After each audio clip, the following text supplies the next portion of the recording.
Nautilus that could be a jungle flex, but you're not sure if you actually really want to play this without knowing what the matchup is going to be. A Kindred was considered here, but I actually like the Nocturne a lot more because it allows you to get past all of that peel, the Gragas, the Scion, the Azir, fly into the backline. The Yuumi isn't going to offer that much protection against the Nocturne ultimate. And once the Nocturne gets on top... You see Willa trying to employ the Gromp to come down and help them out. That's not how that one works, unfortunately, as Ona that you want, as Willa has already started off this Rift Herald.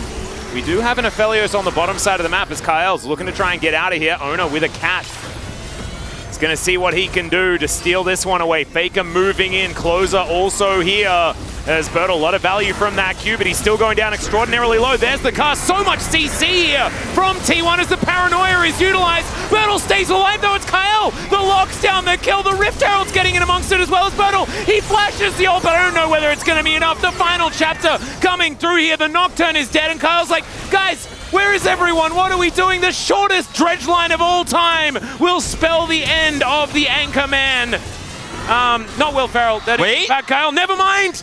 He survives. You never doubt the man from BioShock as, oh my goodness, the Q's not going to be enough. Faker does manage to get the Crocodile. He executes himself on the way out. Yeah, Closer here at least is here on the flank. It doesn't look like any steal is going to be happening and no follow-up fight going to continue. Bertle, are you going to be okay is the question. Sentinel going to turn up here as well, right for the fight. As Q's going to get charged, that is going to be the Rift Herald taken, and now the paranoia comes in. Teddy trying to get the work done. He can't cleanse the Emperor's Divide, though, as Bertle looks for the backline. He gets on top of Gumayusi, and it's somehow Teddy that locks down the kill. Now he's free hitting Zeus, just getting out of there, and the cool kids, they didn't panic, and they're looking to take down T1. Teddy now walking to, yeah, I think, yeah, he's just dead. And they did buy a lot of time, but in the end, the team fight gets won by Liiv SANDBOX, and Wolf! From here, Bertle making a great play, taking down the 80 carry, and I can just feel it. I mean, this guy was sorry, but I think T1 should just let this go. Now they're going to turn this into a turret in mid. Liiv SANDBOX, can they punish? I think the answer is no.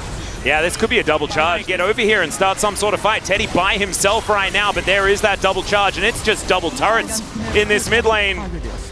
Liiv SANDBOX back, and so it's not just gold you gain from that play, especially when you have an Azir. Emperor's Divide is going to be avoided there as now Closer finds a charm onto Faker. Kyle is moving up though. Bertle's here as well. And I think Faker might be dead, guys. The crown was broken a while ago, and that is back-to-back charms here for Closer. Having a great performance in that particular 1v1. Teleport on this Crocodile.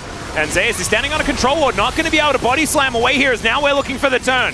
Fear is going to connect. Zeus already taking a lot of damage. He's kind of out of this fight as there's the paranoia. Teddy setting up, getting into position. Another hook is going to connect this time onto Ona as the final chapter comes on through. Emperor's Divide to get rid of Bertle. As now Gumayusi dashing forward. Teddy cleansing, flashing, getting SANDBOX. Just cannot stand up to it. Teddy just doesn't have ult here. Oh, a very nice charm, and that's going to be the kill. It's a Duskbringer. I mean, Teddy, if he can get back in here. Oh, well, okay, 2,000. There it is, the steal, and he gets out. This is what Willa does. Do not let him get in for these steals as Gumayusi's not even able to find the kill just yet. Closer, he goes golden. There is the stun onto Gumayusi, and he's taken down. The cat finds another partner, but he's going to be knocked off again. And Liiv SANDBOX, if it wasn't certified before, it bloody well is now. As Zeus, he's going to go down as well. Faker is like, I can't, guys. Extendo. I can't. As the Extendo beam comes through, and they're like, Teddy, can you come back onto our team now? Please, as Faker is going to get the shield from the Shifting Sands, manages to get the kill onto Kyle. That's what we expect from the GOAT, but it's still a triple kill for the Zero. Health bars here. He gets the steal, and then they double down forward. And I just don't think this is the right call here for Guma. You know they're low. He'll die if he goes for it. Yeah, there's like the difference between 50-50 and donation. Yeah, and then you like...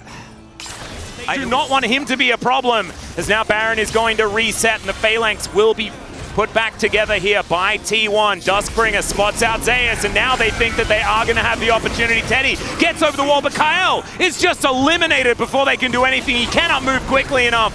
and that is going to be the pick-off that T1 thinks gives them this Baron. And you know what? I think they're right. And it looks like Liiv SANDBOX is just going to go with their tail between their legs here straight to their third Chemtech Drake of the game and say, well, this is all we can get out of this. There's not even any outer turrets we can pick up in that fight, including his Dominus. So when he decides that he wants to go in his zone one either, and T1 just masterclass their way through using the Azir on their 80 carry at all times. It does make some sense here as Teddy's going to get slowed down a little bit, but he should otherwise be okay. His Kraken Slayer is now completed as well, actually. So 4 items on this Zeri. Is now Zeus looking for Bertel, but now the engage. Paranoia comes down the cast. Fantastic to break up the fight, but I don't know whether it's going to be enough here as Faker looks to come in. Teddy's going to avoid the Empress Divide. Kyle not so lucky. The Aphelios is already dead, though. It's Liiv SANDBOX's fight. Teddy's alive, but he's not shooting anyone because he cannot get over the wall. The charm from max range, and Faker will be taken out. Another Zeri moment for Liiv SANDBOX, and now they should be able to take some. Both teams playing this fight incredibly well, but Liiv SANDBOX just had so many tools, and they used them extremely well. Even with the stopwatch coming through from Guma, he is just not able to survive. And this should be at least an inhibitor going down here. T1, 15 seconds on Guma, so that should be enough to defend. Liiv SANDBOX grab this. Can they grab more? Now the charm is going to connect here. Closure has been playing so well. And T1, they're just going to give this one up, but they're getting Baron Prio. Now, it's a bit early for this, but Liiv SANDBOX will get some of that healing back here, but Yuumi just doesn't offer the same amount of sustain she used to. And on Jungle Scion here, you're just slowly trying to get it back here, shielding his way forward. These health bars are really starting to whittle down. Paranoia comes through yet again as Teddy locks down a kill under the jungler, but the health bar lead is still there for T1. It is still relevant as Kyle is completely out of this battle. Willa at full health, Bertel pretty healthy as well, but so is Gumayushi. And he is the most important part as they turn onto Bertel, and he's just gonna have to flash, but he's still going to die. And now Closer, the next straggler, Liiv SANDBOX. You have to get some control here as he looks to try and get out. The Spirit Rush going to be there. Okay, it's decent as Teddy now thinks it's his opportunity. They managed to lock down Zeus, but already Kyle is just eliminated. He does cleanse, and Teddy gets exhausted, has to flash. The final chapter is going to be there, and the Zeri will go down to the GA. Goodbye, Ari.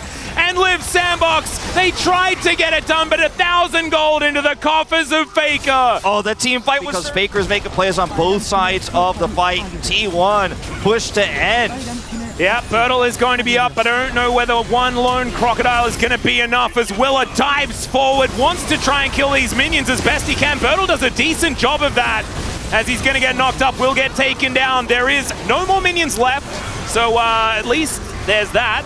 As Paranoia going to come through yet again, Willa just trying to do anything that he can, but it's going to be a probable triple kill here for Gumayushi in the back end as Zeus not going to allow that one to happen. Closes turn to run through, does pad that KDA a little bit, but T1 will narrowly steal the victory over Liiv SANDBOX. Is kind of how I want to say it, but it's probably not really the reality. I mean, I don't know. I really... It's a weird...